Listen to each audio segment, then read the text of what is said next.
एक अनजाने शहर में एक अनजाने भविष्य की शुरुआत होती है, जहां एक लड़की का जीवन एक अभिशाप से जुड़ा हुआ है।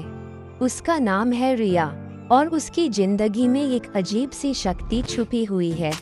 उसे पता नहीं है कि उसका जीवन कितना खतरनाक होने वाला है। रिया के अंदर एक अजीब सी शक्ति है जो उसे असामान्य बनाती है।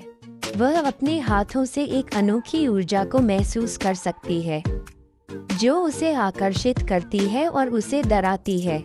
ये शक्ति क्या है और यह कहां से आई है? रिया को अपनी शक्ति का पहला उपयोग करना होगा जब वह एक खतरनाक शिकार का सामना करती है।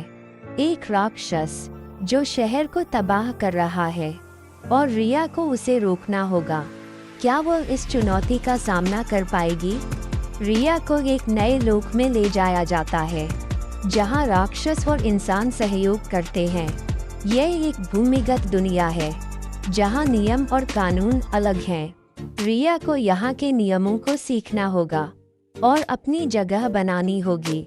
रिया को एक नए मित्र मिलते हैं जो उसे इस नए लोक में मदद करेंगे, लेकिन क्या यह मित्र वास्तव में उसके लिए अच्छे हैं या यह एक चाल है? रिया को अपने दिल और दिमाग के बीच चुनना होगा। रिया को धोखा दिया जाता है जब उसके मित्र उसके खिलाफ हो जाते हैं। उसे अपनी शक्ति का उपयोग करना होगा और अपने दुश्मनों का सामना करना होगा, लेकिन क्या वह अपने आप को बचा पाएगी? रिया को अपनी शक्ति का पूरा उपयोग करना होगा। जब वह अपने दुश्मनों का सामना करती है, वह अपने अंदर की ताकत को खोजेगी और अपने आप को एक नए रूप में बदलेगी। लेकिन क्या ये परिवर्तन उसके लिए अच्छा होगा? रिया का सबसे बड़ा दुश्मन सामने आता है और वह एक शक्तिशाली राक्षस है। ये राक्षस रिया को तबाह कर देगा और उसे अपनी शक्ति का उपयोग करना होगा। लेकिन क्या ये राक्षस वास्तव में उसका दुश्मन है? रिया और उसका दुश्मन एक महाकाव्य युद्ध में शामिल होते हैं जिसमें दोनों पक्षों की शक्तियां टकराती हैं। यह एक निर्णायक लड़ाई होगी जो रिया के भविष्य का फैसला करेगी।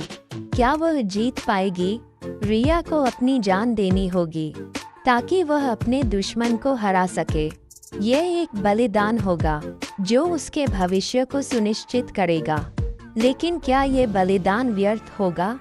रिया की मृत्यु के बाद एक नया युग शुरू होता है।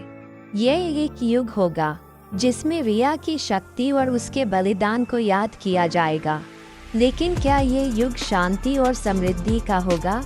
रिया की कहानी का एक नया अध्याय शुरू होता है जिसमें उसकी शक्ति और उसके बलिदान को याद किया जाएगा।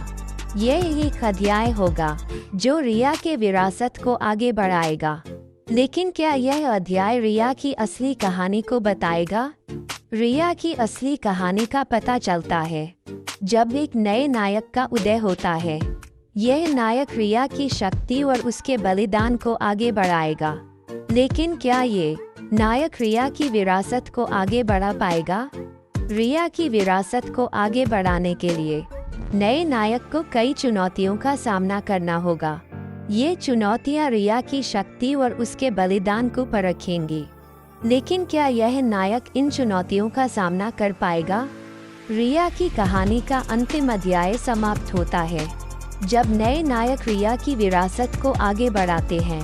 यह एक अध्याय होगा जो रिया की असली कहानी को बताएगा और रिया की शक्ति और उसके बलिदान को याद करेगा। लेकिन क्या यह अध्याय रिया की असली कहानी को पूरी तरह से बता पाएगा?